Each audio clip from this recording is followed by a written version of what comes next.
اهلا وسهلا، عاملين ايه؟ يا رب تكونوا بخير. وحشتوني من الفيديو اللي فات، والله وحشتوني جدا. وتعليقاتكم الجميله وحشتني، ولايكاتكم الجميله برضو وحشتني. النهارده معانا وصفه جديده، وهي وصفه الكشري المصري. ان شاء الله هنعمله مع بعض النهارده، ويا رب يعجبكم. هو كشري الحله الواحده. بس قبل ما نبدا كده نصلي على رسول الله ونذكر الله في التعليقات كده، وصلوا على النبي يا بنات في اي حاجه انتوا بتعملوها وانتوا داخلين في المطبخ. خلي ربنا يحط البركه كده، وربنا يا رب يبارك لكم في كل حاجه بتعملوها. وبقول تسلم ايديكم على كل حاجه بتعملوها، وشكرا على كومنتاتكم وعلى كلامكم الجميل ودعمكم الاجمل. ربنا ما يحرمني منكم ابدا، انتوا عيلتي التانيه. ربنا يديمكم نعمه في حياتي يا رب، ويديم حب الناس ده، لان حب الناس ده نعمه بجد والله. تعالوا نبدا مع بعض يلا ونشوف هنعمل ايه.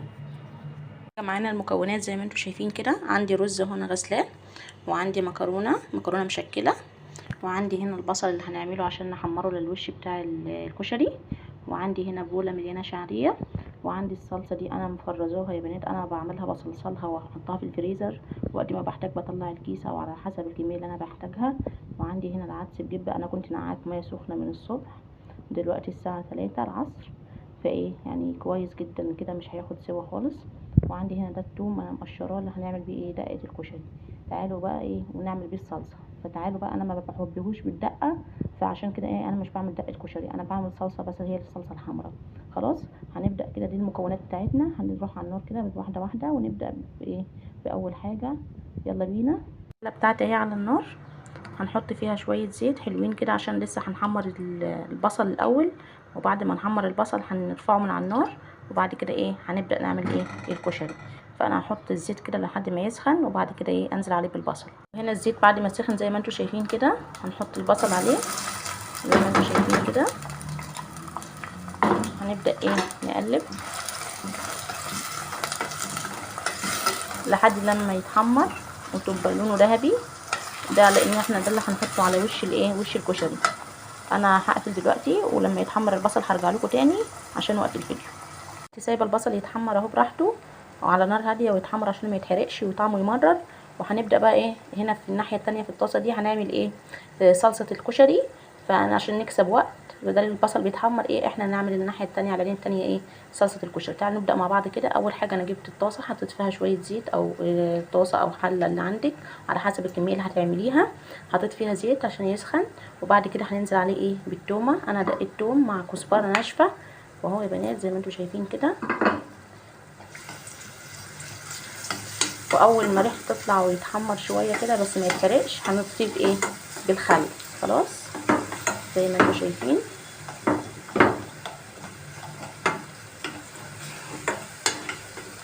هنطفيه بمعلقتين خل، وبعد كده ايه هنضيف له الطماطم. هي الطماطم اوريدي متسبكه، هنسيبها شويه بس، وبعد كده ايه نطفي عليه. وبعد كده لما نيجي نقدم ان شاء الله تبقى نزيده ايه شويه ميه للي عايز يخفه، وبنحط له شويه شطه. وخلاص على كده الرغيف كده جاهز معايا كده. هطفيه بمعلقتين خل زي ما انتم شايفين كده.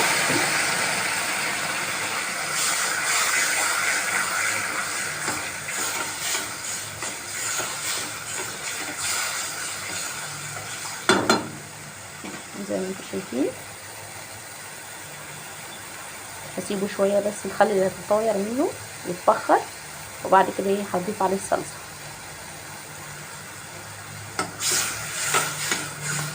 كده تمام. انا ايه دلوقتي هضيف الصلصه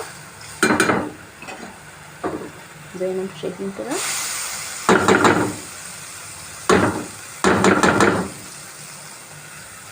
خلاص كده ضفنا الصلصه.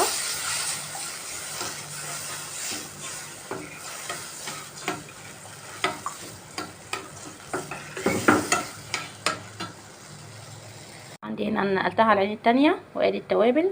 عندي معلقه كبيره ملح، معلقه كبيره سكر، وعندي ذره فلفل اسمر، وذره ايه كمون. لان انا حاطه برضو لما جيت دقيت الثوم حطيت عليه كزبره، معلقه كزبره كبيره، وحطيت عليه ايه نص معلقه كمون. فهو ده ايه باقي البهارات، وده البهارات بس اللي انا بحطها زي ما انتم شايفين كده.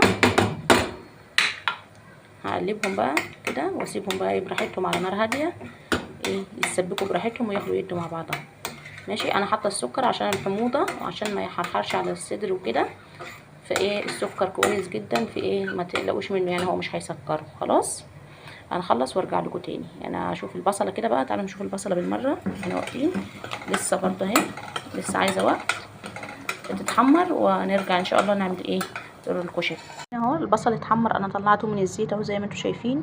هو الضلمه بس يا بنات، النور قطع وانا بصور مش عارفه اعمل ايه، وبرده كان قاطع اول ما كنت بادئه الفيديو، كنت برضو ايه على ضلمه. فدلوقتي ده البصل ماشي، وده برضو ايه ده الصلصه بعد لما سبكت وطفيت عنها خالص ماشي. وادي الحله هنا بقى عشان نبدا نعمل ايه، بقيه الكشري. اول حاجه هننزل بيها وهي الشعريه زي ما انتم شايفين كده، نفضل نقلب فيها لحد ما تتحمر.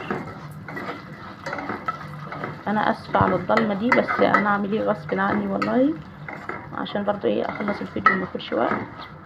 وانا مش عارفه هيجي امتى الكهرباء، يعني انا مش عارفه هتيجي امتى، وانا جوزي بيجي من الشغل يتغدى، فمش عارفه لو استنيتها يعني مش عارفه اعمل اكل ولا لا. فهنصور على الضلمه كده معلش. ادي الشعريه، نعلي النار بس عشان نخلص. هتتحمر وارجع لكم تاني. الاسمر اللي موجود في الحله ده يا بنات ده بصل، يعني ما تقلقوش، ده البصل بقيه البصل. خلاص انا طلعت على قد ما قدرت، وده الحاجات اللي ايه مش عرفت اطلعها من الزيت لان الزيت سخن. خلاص هرجع لكم تاني بعد ما الشعريه تتحمر. بعد ما الشعريه اتحمرت انا فضيت الرز عليها اهو بقلبه، وبعد كده ايه ياخد تشويحه بس، وبعد كده هنضيف العدس بجبه. انا حطيت ملح الرز يا بنات ماشي، زي ما انتم شايفين كده. هو الجو ضلمه معلش بقى هعمل ايه اهو زي ما انتم شايفين. بعد كده بقى ايه هضيف العدس اهو،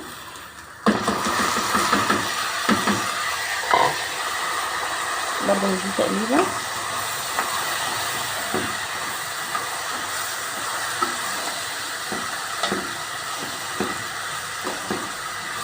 انا الحمد لله ان المطبخ فيه شباك، والله الحمد لله، يعني في نسبه اضاءه ان انا اعرف اعمل عليها حاجه. الله يكون في عون الناس اللي مش عندها شباك في المطبخ، او مطبخها ضيق، او مش في نور ولا كده زي ما انتم شايفين كده. وبعد كده ايه هضيف بقى ايه المكرونه زي ما انتم شايفين برضو.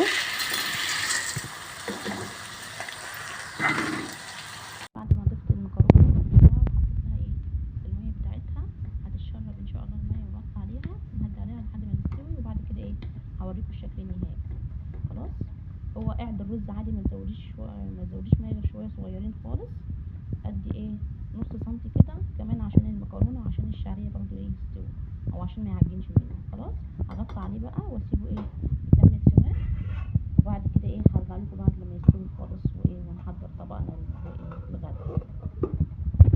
استوى يا بنات، انا طلعت اصور في البلكونه عشان الاضاءه اهو زي ما انتم شايفين. الرز مفلفل والمكرونه اهي برضو، والصلصه والبصل اهو.